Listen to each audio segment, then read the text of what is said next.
أما بعد أعوذ بالله من الشيطان الرجيم بسم الله الرحمن الرحيم والعصر إن الإنسان لفي خسر إلا الذين آمنوا وعملوا الصالحات وتواصوا بالحق وتواصوا بالصبر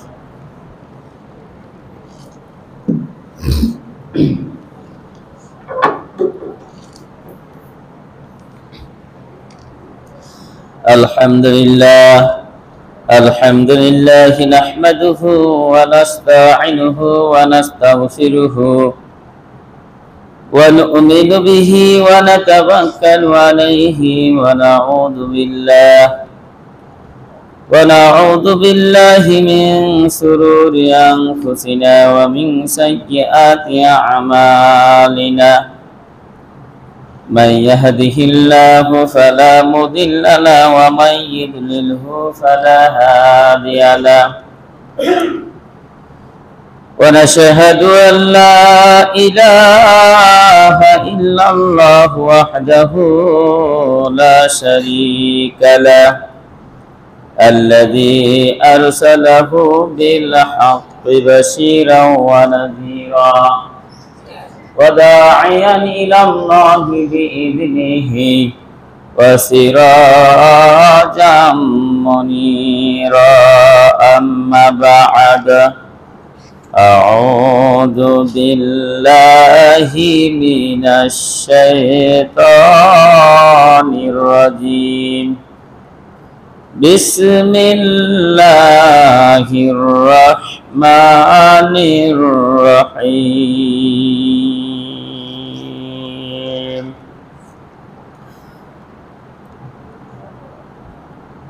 ودوا لو تكفرون كما كفروا فتكونون سواء আলহামদুলিল্লাহ আমরা সর্বপ্রথমে সেই মহান রব্বুল আলামিনের দরবারে শুকরিয়া জ্ঞাপন করছি যে মহান রব্বুল আলামিন আমাদেরকে বিগত একটি সপ্তাহ অতিবাহিত হওয়ার পর এই সালাতুল জুমার মসজিদে আসার তৌফিক দান করেছেন। এই জন্য আমরা সর্বপ্রথমে সেই মহান রব্বুল ইজ্জতের দরবারে শুকরিয়া জ্ঞাপন করছি। সকলে বলছি আলহামদুলিল্লাহ। লক্ষ কোটি দুরূদ ও তাসলিম বর্ষিত হোক বিশ্ব নবীর প্রতি। সকলে বলছি সাল্লাল্লাহু আলাইহি ওয়াসাল্লাম। সম্মানিত উপস্থিতি, আমি আপনাদের সামনে গত জুমায় আলোচনা করছিলাম মুনাফিকদের পরিচিতি সম্পর্কে। আজকেও সেই বিষয়েই ইনশাআল্লাহ শেষ করব আলোচনাটা। আজকে অতি সংক্ষেপে বেশ কয়েকটি আলোচনা করেই আজকের বিষয়টা শেষ করব ইনশাআল্লাহ। আজকেও মুনাফিক সম্পর্কেই, তাদের কার্যক্রম, মুসলমানদের মুনাফিকদের সাথে কি রকম সম্পর্ক থাকার প্রয়োজন এবং আল্লাহ তাদের পরিণাম কি রেখেছেন, এই কয়েকটি পয়েন্টের উপর আজকে আলোচনা করব। আল্লাহ সুবহানাহু ওয়া তাআলা বললেন যে মুনাফিকদের অসংখ্য সিম্পটম রয়েছে, পরিচিতি রয়েছে। তার মধ্যে আজকে যে আয়াতটি তেলাওয়াত করলাম সূরা আন-নিসা 89 নম্বর আয়াত, আল্লাহ সুবহানাহু ওয়া তাআলা বলেন যে মুনাফিকরা মানুষকে মুমিনদেরকে তাদের মতো বানাতে চায়। যারা মুনাফিক হবে এরাও চায় যে মুনাফিক সব মানুষ হয়ে যায়। যারা ইহুদি, বর্তমানে ইহুদি আছে, এরা কিন্তু চায় যে পৃথিবীর সব মানুষ ইহুদি হয়ে যায়। যারা খ্রিস্টান এরাও চায় যে পৃথিবীর সব মানুষ আমাদের দলে চলে আসে।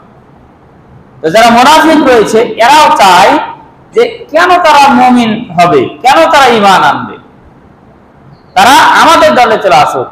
আল্লাহ সুবহানাহু ওয়া তাআলা বলেন তাদের এই কথাটা তারা কামনা করে, তারা কামনা করে লাউ তাকফুরুনা কামা কাফারু, তারা যেরূপ কুফরি করেছে তোমরাও সেরূপ কুফরি করে।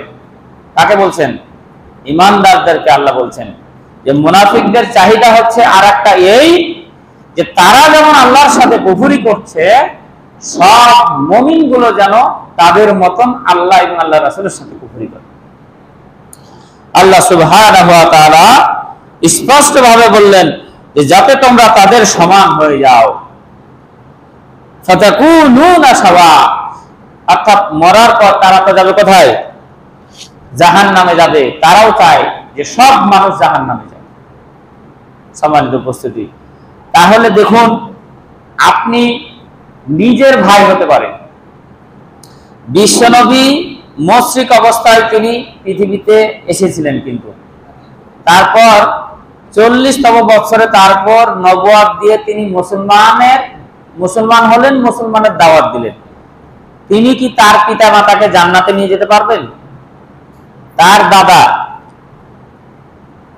তার চাচা আবু তালিব, আব্দুল মুতাল্লিব, তারা এতটা সহযোগিতা করেছে বিশ্বনবীকে, কিন্তু ঈমান না আনার কারণে তারা কিন্তু জাহান্নামে যাবে। এই যে আবু জেহেল, উতবা, সাইবা, খালিদ বিন মুগিরা, এরা কিন্তু চাইছিল যে মক্কার সবাই আমাদের দলে থাকুক। কেন মুসলমান হবে? কেন তারা ঈমানদার হবে? আব্দুল্লাহ ইবনে উবাই, আপনারা জানেন মুনাফিকদের সর্দার আব্দুল্লাহ ইবনে উবাই, তিনি মদিনায় বিশ্বনবী হিজরত করে আসলেন। তিনি ঈমান এনেছিলেন বটে, কিন্তু ভিতরে ভিতরে তিনি মুনাফিকি করেছেন। তিনি মানুষকে ইসলামের পথে নিয়ে আসতে বাধা দিতেন।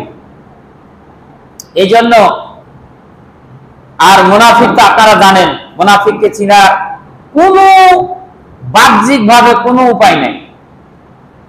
বাহ্যিক ভাবে বলতে আপনি বেশভূষাতে, মুনাফিক যারা হবে তাদের দাড়িও থাকবে, ধরেন টুপিও থাকবে, জুব্বাও থাকবে, মসজিদে নামাজও পড়বে, সব করবে ইসলামের কাজ, কিন্তু এই যে আপনার কথায় কথায় মিথ্যা কথা, আমানতের খেয়ানত, তারপর হচ্ছে ওয়াদার বরখেলাপ থেকে শুরু করে এই যে মুমিনদেরকে চাই যে সবাই তাদের দলে হোক, আরো যে যে আপনার পয়েন্টগুলো গত জুমা, তার জুমা, আগে জুমা বললাম, এগুলো কিন্তু মুনাফিকদের মধ্যে রয়েছে। কিন্তু আপনি চিনতে পারবেন না যে তাদের বেশভূষাতে, তাদের সুরাত সিরাতে তারা মুনাফিক। সম্মানিত উপস্থিতি, এই জন্য মদিনায় যখন বিশ্বনবী আসলেন, আব্দুল্লাহ ইবনে উবাই তিনি ছিলেন মুনাফিকের সর্দার। তিনি কিন্তু বিশ্বনবীর সঙ্গে থাকতেন, তার সঙ্গে ঘুরতেন, একসঙ্গে দিনের দাওয়াত দিতেন। বিশ্বনবী যখন না থাকতো তখন আবু জেহেলের পক্ষে কাজ করত, ইসলামের বিপক্ষে কাজ করত। এমনকি উহুদের ময়দানে যখন আপনার যুদ্ধের হুকুম হলো যে চলো এখন মাঠে ময়দানে সরাসরি যুদ্ধ করতে যাবে, এই আব্দুল্লাহ ইবনে উবাই তিনি মানুষদেরকে ভুলভাল বুঝিয়েছিলেন যে কি দরকার যুদ্ধের ময়দানে গিয়ে গুলি খেয়ে, বর্ষা খেয়ে, বল্লম খেয়ে, তরবারির আঘাতে, তীরের আঘাতে নিহত হওয়া, স্ত্রীকে বিধবা করা, সন্তানকে এতিম করা, কি দায় খেয়েছে? আমার ঈমান এনেছি তাই বলে তো আপনার যুদ্ধে গিয়ে শহীদ হতে পারবো না, মরে যেতে পারবো না। এই যে এভাবে মুসলমানদেরকে তিনি ভুলভাল বুঝাতেন, এটা ছিল আব্দুল্লাহ ইবনে উবাইয়ের কাজ। বিশ্বনবী যখন উহুদের ময়দানে কাফেররা 3000 এবং মুসলমান 1000, প্রতিমধ্যে তিনি 300 জন ওই দুর্বল ইমানদার আব্দুল্লাহ ইবনে উবাই তাদেরকে বুঝিয়ে, তাদেরকে বিভিন্ন অজুহাত দেখিয়ে যে আমরা কেন যাব, কোথায় 3000 আর কোথায় 1000, আমরা নির্ঘাত মারা যাব এই উহুদের ময়দানে, সুতরাং নিজে বাঁচলে বাপের নাম। এই থিওরিতে সে কিন্তু ভুলভাল করে ওই দুর্বল ইমানদার লোকদেরকে তিনি ফিরিয়ে নিয়ে চলে এসেছেন। 300 জনকে নিয়ে চলে এসে 700 জন ওই উহুদের ময়দানে ওই 3000 জন কাফেরদের সঙ্গে প্রাণপণ লড়াই করে তারা বিজয় লাভ করেছিলেন। যখন বিজয় লাভ করে এসেছেন, তিনি কত অজুহাত মুনাফিকদের, যে বাড়িতে অসুস্থ ছিল, বাড়িতে সমস্যা ছিল, এই ছিল ওই ছিল, আমাদের মন খুব ইচ্ছা ছিল যাওয়ার, কিন্তু বাড়ির সমস্যার কারণে আমরা যেতে পারি নাই। আমাদেরকে দেখা যায় যে অনেক সময় যদি বলা যায় যে ভাই একটু দিনের কাজে, দাওয়াতি কাজে বের হতে হবে, বা 5 ওয়াক্ত নামাজের কথাই যদি মানুষকে দাওয়াত দেন, মেলা মানুষ কাজের বাহানা দেখাবে। অনেক মানুষ বিভিন্ন সমস্যার কথা বলবে। যদি কেউ দিন পালনের ক্ষেত্রে কোনো সমস্যার অজুহাত খাড়া করে, তিনি মনে করবেন আব্দুল্লাহ ইবনে উবাইয়ের উত্তরসূরি অর্থাৎ মুনাফিক। দিনের কাজে কখনো আল্লাহ সুবহানাহু ওয়া তাআলা বলেন, ইয়া আইয়ুহাল্লাযীনা আমানু ইযা নুদিয়া লিস-সালাতি মিন ইয়াউমিল জুমআহ ফাসআউ ইলা যিকরিল্লাহি ওয়া যারুল বাই'। যখন মসজিদে জুমার নামাজের জন্য আহ্বান করা হবে, তোমার ব্যবসা বাণিজ্য, ক্ষেত খামার, দুনিয়ার সব কাজ ছেড়ে মসজিদে তোমাকে চলে আসতে হবে, আল্লাহর ইবাদত করার জন্য চলে আসতে হবে। যদি আসতে পারো বান্দা, তাহলে তুমি হবে মুমিন। আর যদি না আসতে পারো, তোমাকে যদি কাজে, ব্যবসা বাণিজ্যে, বিভিন্ন কাজে তোমাকে যদি আল্লাহর ইবাদত থেকে বিরত রাখে, তাহলে তুমি হয়ে যাবে ওই আব্দুল্লাহ ইবনে উবাই উত্তরসূরি অর্থাৎ মুনাফিকদের মধ্যে একজন। এখন আপনি আমি দেখুন, আজকে গোটা বাংলাদেশ যদি করতে যান, যে এখন বাজে আপনার কয়টা, 12:45, এখন বাজে কত, 12:45। আর জুমার নামাজের হক হচ্ছে জুমার আজানের আগে মসজিদে ঢুকতে হবে। জুমার নামাজের হক হচ্ছে কি, জুমার নামাজ কেউ যদি পড়বো এটা ইচ্ছা করে, বা কিয়ামতের ময়দানে যদি জুমার নামাজের লিস্টে নাম যদি দেখতে চাই, তাহলে আজানের আগ মুহূর্তে আপনাকে আমাকে মসজিদে ঢুকতে হবে। কারণ ফেরেশতা ওই দরজাতে খাতা নিয়ে বসে থাকে, সর্বপ্রথম যে আসবে সে একটা উটের কিভাবে, উটের সমান নেকি পাবে। তারপরে কি দুম্বা, গরু, ছাগল করতে করতে সর্বনিম্ন নামে চলে আসবে একটা পর্যায়ক্রমে। তারপর এক সময় যখন আজান হয়ে যাবে জুমার নামাজে, খাতা বন্ধ করে ফেরেশতা চলে যাবে। তাহলে এখন দেখুন, আমাদের এই মসজিদ দিয়ে আমি তুলনা করি, তাহলে আমরা আজানের আগে কয়জন এসেছি? জয়জন আসতে পেরেছি, তয়জন আমার কাল কিয়ামতের মাঠে এই জমিন সাক্ষী দিবে, এই মসজিদ, এই জুমার মসজিদে সাক্ষী দিবে যে এই বান্দা কটা ছিল। এখন কথা হলো, নামাজ শুরু হওয়ার আগে তো মসজিদ ভর্তি হয়ে যায়, তাদের কি হবে? তাদের শুধু জোহরের নামাজ পড়া হবে, তাদের শুধু কি হবে, জোহরের নামাজ পড়া হবে। আপনি চিনতে পারবেন না তো, আমি চিনতে পারবো না তো। আপনার আমার বেশ ঘষেই এই আব্দুল্লাহ ইবনে উবাই ছিল, রাসূলের সঙ্গে থেকেছে, রাসূলের সঙ্গে ঘুরেছে, রাসূলের সঙ্গে দাওয়াত দিয়েছে, রাসূল যখন ছিল না তখন ইসলামের বিপক্ষে কাজ করেছে। আল্লাহ সুবহানাহু ওয়া তাআলা কোরআনের আয়াত নাজিল করে তিনি জানিয়ে দিলেন, আল্লাহ রাসূল আপনি যাকে পরম আত্মীয়, পরম অন্তরঙ্গ বন্ধু ভাবছেন, আসলে এ হচ্ছে ইসলামের 1 নাম্বার শত্রু, এটা হচ্ছে মুনাফিকের সর্দার। সম্মানিত উপস্থিতি, তাহলে আজকে সারা পৃথিবীর মানুষ, সারা বাংলাদেশ সহ মুসলমানদের মধ্যে যদি দেখা যায়, দিনের কথা যদি বলতে যাওয়া যায় কত অজুহাত খাড়া করে। কিন্তু যদি বলা যায় যাত্রা দেখতে যেতে হবে, আগে তো যাত্রা ছিল না, আগে তো যাত্রা ছিল। শুনেছি যে মধুপুরে তো যাত্রার টিমই ছিল নাকি, সত্য মিথ্যা জানি না, বলে অনেকে যে আপনাদের গ্রামের টিমই ছিল। এর আগে আমি চাপাইতে যেখানে ছিলাম ওই জায়গাতে একটা টিম ছিল। তো যারা ছোকরা হয় ওদের তো কথা সেই রকম, মানে কথার থুড়ি দেয় মানুষকে, যেহেতু কথার মাধ্যম দিয়ে টাকা ইনকাম করা লাগে। তো এই যে দেখুন, তা আপনি আমি চিনতেই পারবো না। আগে যেমন যাত্রা হতো, রাত জেগে কত কষ্ট করে আপনার মানুষ সারা রাত ধরে যাত্রা দেখতো, পালা গান দেখতো, পূজা দেখতো। একটা যদি অনুষ্ঠান হয়, মেলা হয়, ওগুলোতে মানুষের ঘুর দেওয়া যায় না, জায়গা দেওয়া যায় না, এত মানে হয়। অথচ দিনের পথে জালসা হোক, মসজিদ হোক, 5 ওয়াক্ত নামাজ হোক, এই সব কাজে কিন্তু মানুষকে পাওয়া যাবে না। যদি না পাওয়া যায়, বুঝতে হবে আপনি আমি আমার মধ্যে মুনাফিকের সিম্পটম ঢুকে গেছে। এটা আপনি এখন বুঝতে পারবেন না, এটা এখন বুঝতে পারবেন না, এটা বুঝতে পারবেন কিয়ামতের ময়দানে। এটা বুঝতে পারবেন কিয়ামতের ময়দানে। আপনি দেখবেন যাদের মধ্যে দিনের কথা যদি শোনা যায়, যাদের মনটা মানে খুবই বিরক্ত বোধ করে, কোরআনের কথা শুনতে গিয়ে যদি খুবই বিরক্ত বোধ করে, মনে করবেন যে উনি হচ্ছে আব্দুল্লাহ ইবনে উবাইয়ের লোক হয়ে গেছে, আব্দুল্লাহ ইবনে উবাই হয়ে গেছে। আপনি দেখেন যে এখন বাজে কত, 12:49, আরো 10 মিনিট পর কিছু কিছু মুসল্লি আসবে আমাদের মসজিদে, এমনকি 5 মিনিট 2 মিনিট আগে আসবে। আসার পর আপনি দেখবেন যে ওই মুসল্লিগুলাই ফের আমার বাইরে যা বলবে যে কেন 2-3 মিনিট পার করলো হুজুর, যারা প্রথম থেকে আসবে এরা কিছু বলবেই না, কোরআনের একটা কথা শুনবেন, শুনতেই আছে, 2-1 মিনিট এদিক ওদিক হতেই পারে, কিন্তু দেখা যায় যে যে মুসল্লিটা আমার সবচাইতে শেষে আসলো ওই মুসল্লিটাকে সবারই আগে যাওয়ার জন্য বেশি অতিষ্ঠ। তার মানে কোরআনের এই কথার সঙ্গে বুঝে যায় যে তারা চায় যে আমি যেমন ইসলাম থেকে ফাঁকিবাজ করি, আমি যেমন কোরআন মানি না, আমি যেমন ইসলাম মানি না, আমার মতন সবাই হয়ে যায়, আমার মতন কি হয়ে যায়, সবাই হয়ে যায়। তাহলে এই আরেকটা গুণ হচ্ছে যে মুনাফিকরা হচ্ছে চায় যে সবাই আমাদের মতন মুনাফিক হয়ে যায়। সম্মানিত উপস্থিতি, আরেকটা গুণ হচ্ছে মানুষকে ভালো কাজ থেকে তারা ফিরিয়ে রাখে। মুনাফিক যারা হবে এরা মানুষকে বাধা দিবে ভালো কাজ করতে, আল্লাহর কথা আল্লাহর কাজ করতে, দ্বীনের কাজ করতে বাধা দিবে। আল্লাহ রাব্বুল আলামিন বলেন, ইত্তাখাযু আইমানাহুম জুন্নাতান ফাসাদ্দু আন সাবিলিল্লাহ ফালাহুম আযাবুম মুহিন। যারা মুনাফিক হবে তারা কথায় কথায় এমন মিথ্যা কথা বলবে, কথায় কথায় এমন শপথ করবে, এমন কসম খাবে, মনে হবে সে যে কথাটা বলতেছে আসলে ওই কথাটাই সত্য।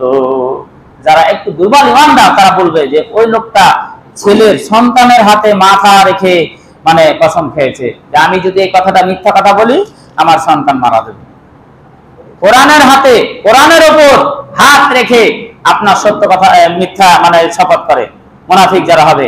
আল্লাহ তাআলা বলছেন যে আচ্ছা পৃথিবীর মধ্যে সবচাইতে এখনো সম্মানিত কিন্তু কোরআন। কেউ যদি মিথ্যা কথা বলে, কেউ যদি কোনো মানে চিট বাটপারি করে, মানুষ বলে যে ঠিক আছে আমি বিশ্বাস করব তুমি যদি মসজিদে ঢুকে এই কোরআনে হাত রেখে বলতে পারো যে এটা করিনি, আসলে এটা সত্য আমি যেটা বলছি। এখনো কিন্তু মানুষের মধ্যে এটা কিন্তু আছে যে কোরআনে হাত রেখে মসজিদে ঢুকে তুমি যদি শপথ করতে পারো যে না তুমি যে কথাটা বলছো সেটা সত্য, তাহলে আমি মেনে নেব। এমনও মুনাফিক রয়েছে ওই কোরআনে হাত রেখে সত্য এই মিথ্যা কথা মানে এই করে শপথ করে। যারা আব্দুল্লাহ ইবনে উবাই ওই মসজিদে নববীতে নামাজ পড়ছে, ওখানে নামাজ পড়ে তিনি উহুদের ময়দানে মানুষকে যেতে নিষেধ করতেন। সম্মানিত উপস্থিতি, তাহলে বোঝা গেল যে মুনাফিকদের আরেকটা গুরুত্বপূর্ণ পরিচয় হচ্ছে এরা এমন মিথ্যা শপথ খাবে মানুষকে যেন বুঝতে পারে যে না আসলে তারা কি সত্য কথা বলছে। যারা দুর্বল ইমানদার তাদের কথা শুনে ফেলবে। সম্মানিত উপস্থিতি, তারা আরেকটি তাদের গুণ হচ্ছে তারা দেখেও না দেখার ভান করে, শুনেও না শোনার ভান করে। যারা মুনাফিক হবে এদের আরেকটা গুণ হচ্ছে যে এরা হচ্ছে দেখেও কোনো জিনিস না দেখার ভান করে, কোনো ভালো কথা শুনেও না শোনার ভান করে।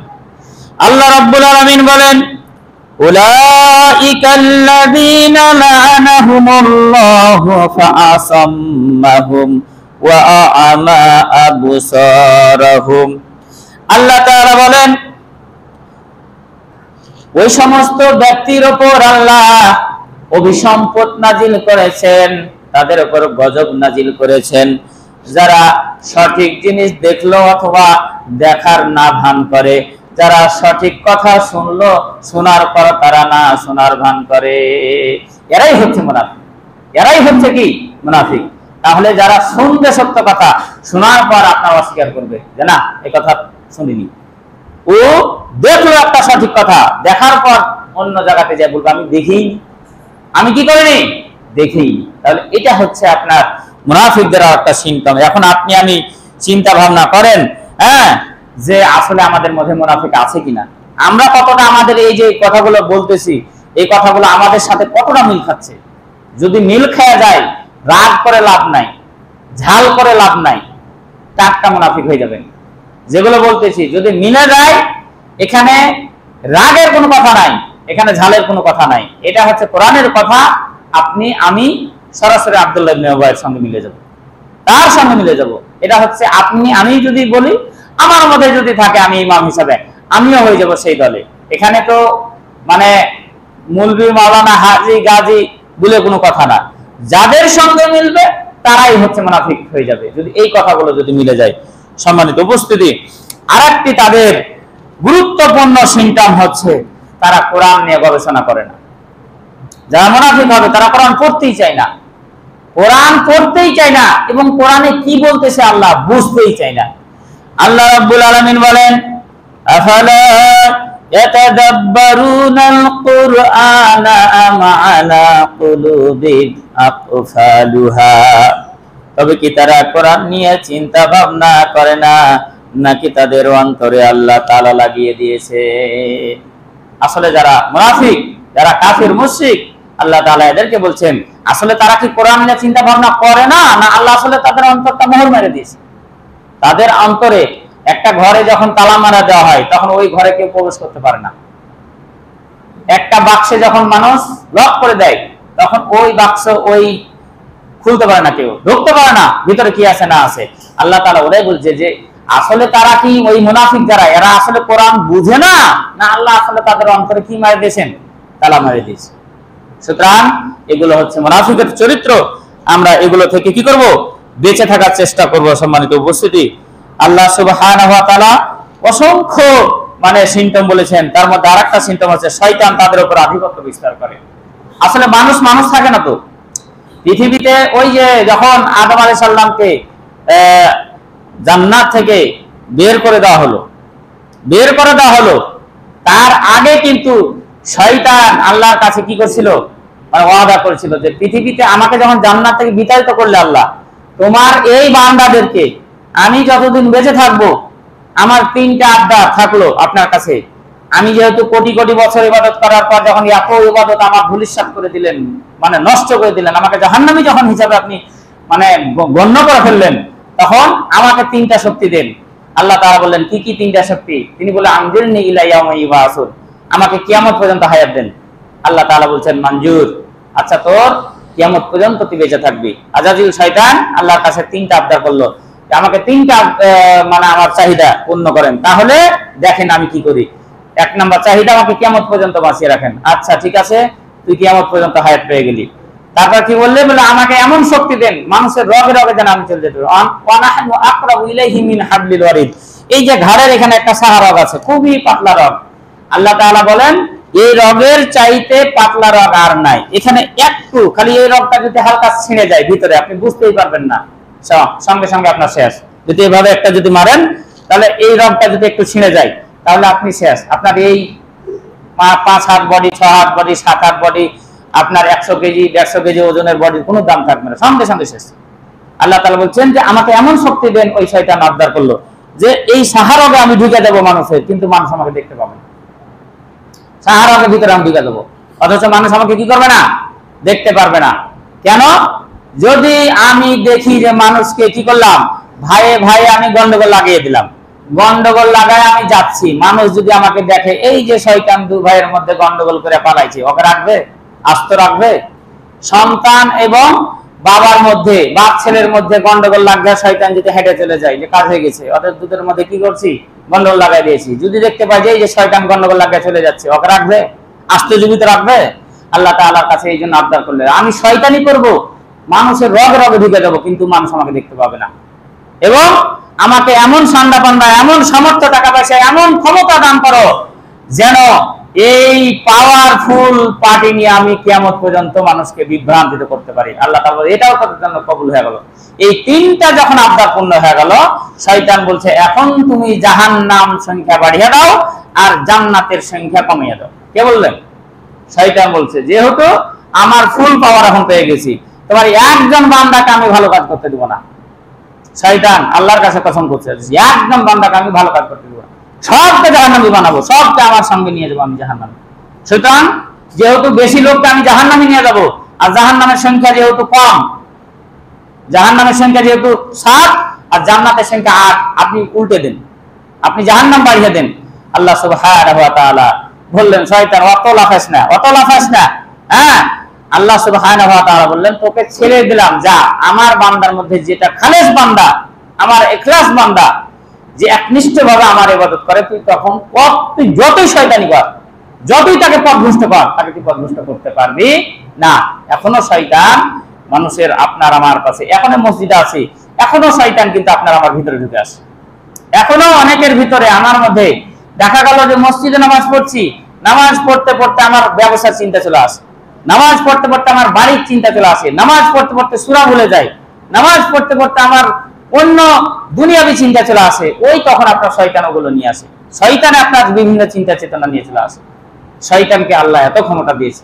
এই জন্য সব সময় মুমিন যারা হবে তারা হচ্ছে কোরআনটা বুঝে পড়ার চেষ্টা করবে। আর আল্লাহ বলছেন যারা মুনাফিক হবে এরা কোরআন বুঝে পড়বে না। আল্লাহ তাআলা বলছেন যে এই মুনাফিক যারা হবে শয়তান তাদের উপর ভর করবে। আল্লাহ রাব্বুল আলামিন বলেন ইস্তাহওয়াযা আলাইহিমুশ শাইতানু ফাআনসাহুম যিকরাল্লাহ, শয়তান তাদের উপর পরিপূর্ণভাবে ভর করে নিবে, ফলে তারা যারা মুনাফিক হবে এরা আল্লাহকে ভুলে যাবে। শয়তান যেহেতু পুরোপুরি তার উপর আসর করে বসেছে মানুষ ওই মুনাফিকদের উপর, সুতরাং তারা আল্লাহকে ভুলে যাবে। আপনি এখন থেকে মধুপুর গ্রামে আপনি খুঁজতে যান, কত মানুষ নামাজ পড়ছে না, কত মানুষ এখন গরু চড়াচ্ছে, কত মানুষ ভাটাতে কাটতেছে, কত মানুষ এখনো মাছ মারতেছে।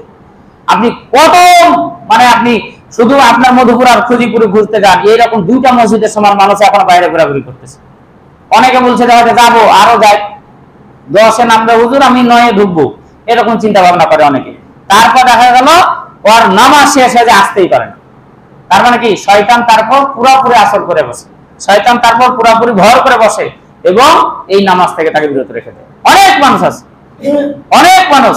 চাপাইতে আমি যখন ছিলাম তখন এক মুসল্লি ছিল, ও ঈদের নামাজটা পর্যন্ত পড়তে যেত না।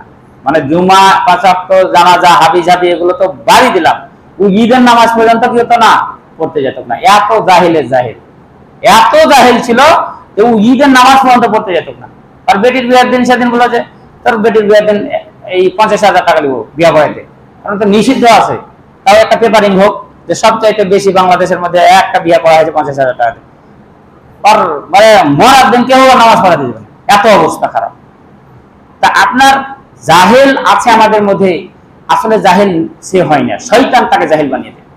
শয়তান আল্লাহর কাছে যে ওয়াদা করছে যে আমি তোমার বান্দাকে আমি পথভ্রষ্ট করে আমার সঙ্গে আমি জাহান্নামে নিয়ে যাবো, আমার সঙ্গী বানাবো।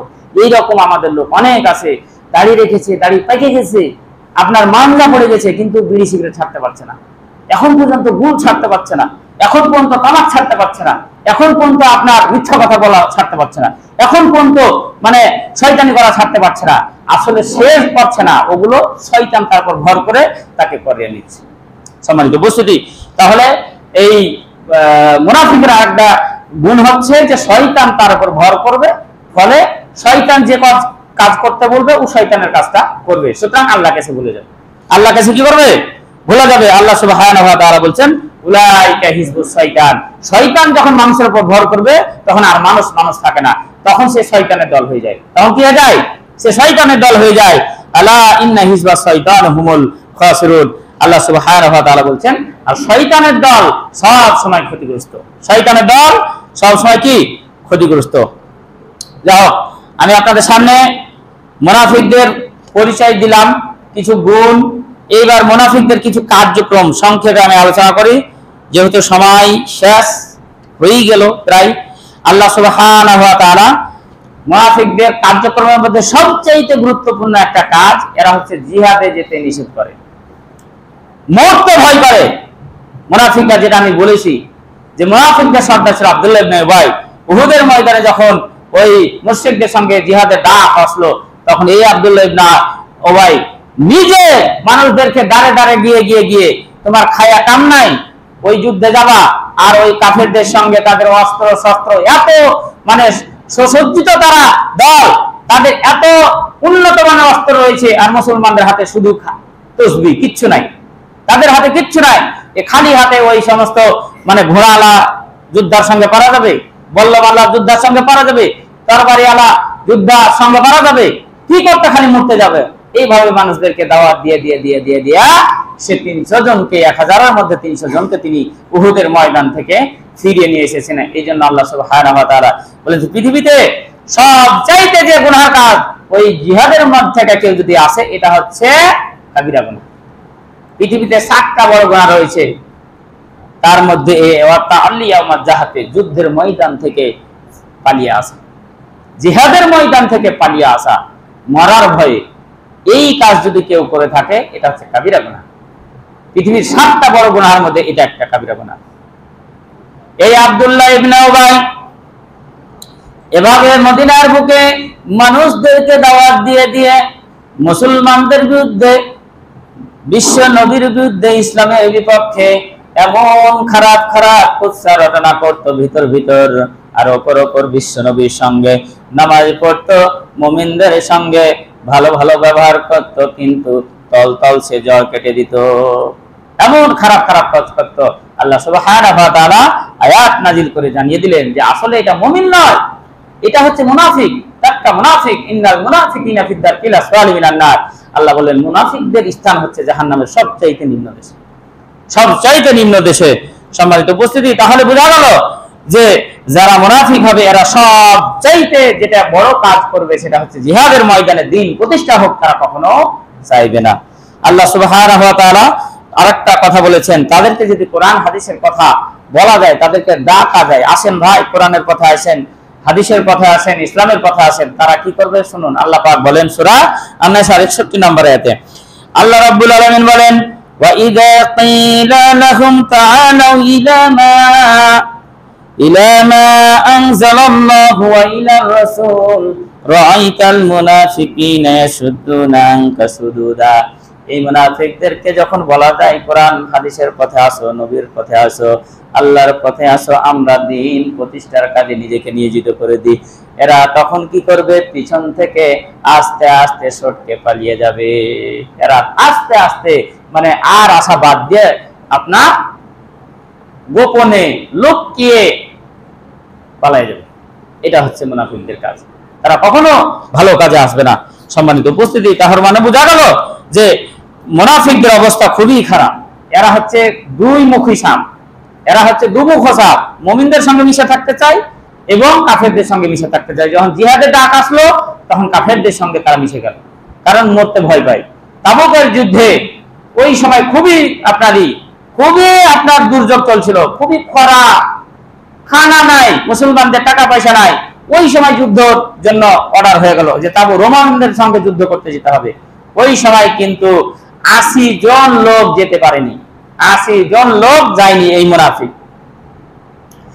তার মধ্যে রাসূল যুদ্ধ থেকে ফিরে এসে আল্লাহ রাব্বুল আলামিন অর্ডার দিয়ে দিলেন এদের সঙ্গে চলাফেরা সব নিষিদ্ধ।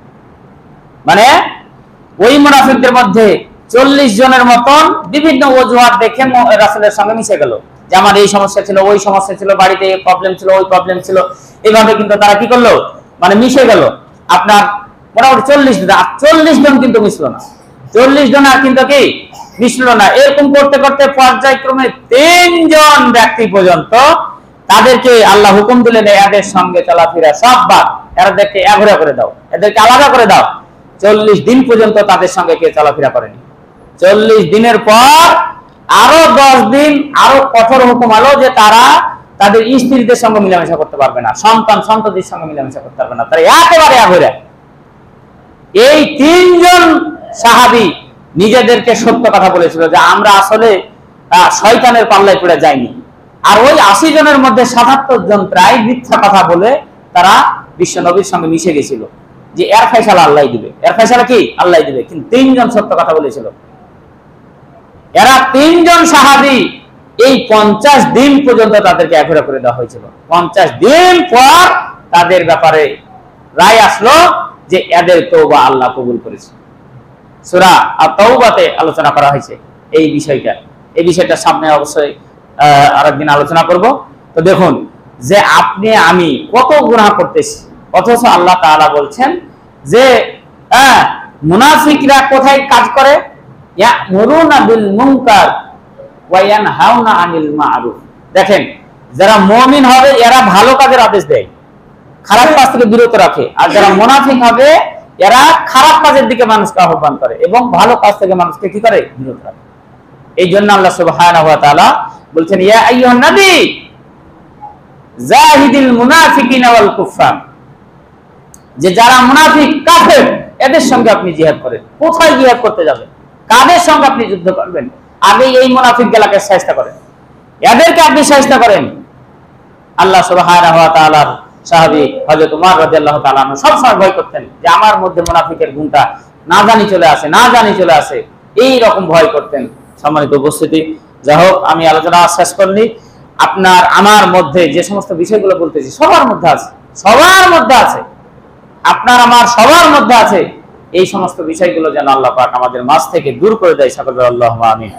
আর আমরা যতদিন বেঁচে থাকবো আমরা যেন এই দুনিয়াতে মুমিন হিসেবে আল্লাহ পাকের খাতায় যেন আমাদের লিস্টটা হয়। আর আপনাদের আকল আহ্বান করব যে যারা জুমার নামাজ মোটামুটি পড়তে আসছেন, জুমার নামাজ 5 ওয়াক্ত নামাজ পড়ছেন না, যাক আলহামদুলিল্লাহ, ওটা কিছু বলা যাচ্ছে না। তো আপনারা যারা জুমার নামাজ কমসে কম পড়তে আসছেন, একটু আজানের সময়, আজানের একটু আগে আসার চেষ্টা করেন, আজানের আগে আসার চেষ্টা করেন। কমসে কম 12টার দিকে যদি কাজ বাদ দিয়ে দেন, তাহলে গোসল টোসল করে আপনি 12:30 আগে চলে আসতে পারবেন, পারবেন না? আমরা ইমাম হিসাবে যদি আমি আপনার মোটামুটি আজান 12:30 হয়, আমি 11:50 47 দিকে গোসল করতে যাই, ওই 5-10 মিনিটের মধ্যে তাড়াতাড়ি গোসল করে 12:01-2 মধ্যে পোশাক আশাক পরে যেমনি ধরেন নিমার্কেটে আজান দিল, আইসা যদি আপনার 15-র মধ্যে উপস্থিত হয়ে যেতে পারি, 12টা-15-র মধ্যে, তাহলে আপনি কেন 12টার মধ্যে এই করে আপনি ওই আধা ঘন্টার মধ্যে বাড়ি থেকে আসতে পারবেন না? এটা চেষ্টা করেন, এটা চেষ্টা করেন। কারণ কালকে মোটামুটি আমার জানা মতে আজকে বোধহয় কটি, সর্বোচ্চ বোধহয় 50টা মুসাল্লি হবে, তাই না? 50টা মুসাল্লি হবে না কিয়ামতের দিন জুমার নামাজে। এই 50টা মুসাল্লির লিস্টে আমরা থাকবো। যে ওই আজ কত তারিখ? আজকে হচ্ছে 1 তারিখ না 2 তারিখ? তাহলে আজকে এই আগস্ট মাসের প্রথম জুমাতে এই 50টা মুসাল্লিরা হুজুর মধুপুরে নামাজ পড়ছে কিয়ামতের দিন। কিন্তু ওই ব্যক্তিগুলো কি বলবে? যারা আপনারা একটু পরে আসলেন তারা কি বলবে? তারা তো আপনার জুমার লিস্টে পড়ে গেলেন। তাহলে যেহেতু আসলেন, যেহেতু নামাজ পড়তে আসলেন, সেহেতু জুমার নামাজই পড়েন। কিয়ামতের ময়দানে যেন আমার লিস্টটা জুমার নামাজই থাকে, তাই না? আমি যেহেতু জুমার নামাজ নেকি নিতে আসছি, সেহেতু আমাকে জুমার নামাজের মধ্যে থাকা লাগবে। যাই হোক, আল্লাহ পাক আমাদের সকলকে সঠিক বুঝ দান করুন, সঠিক পথে থাকার তৌফিক দান করুন। এই বলে সংক্ষিপ্ত বক্তব্য শেষ করলাম। আল্লাহুম্মা সাল্লি আলা মুহাম্মাদি ওয়া আলা আলি মুহাম্মাদ কামা সাল্লাইতা আলা ইব্রাহিম ওয়া আলা আলি ইব্রাহিম ইন্নাকা হামিদুম মাজিদ। আল্লাহুম্মা বারিক আলা মুহাম্মাদি ওয়া আলা আলি মুহাম্মাদ কামা বারাকতা আলা ইব্রাহিম ওয়া আলা আলি ইব্রাহিম ইন্নাকা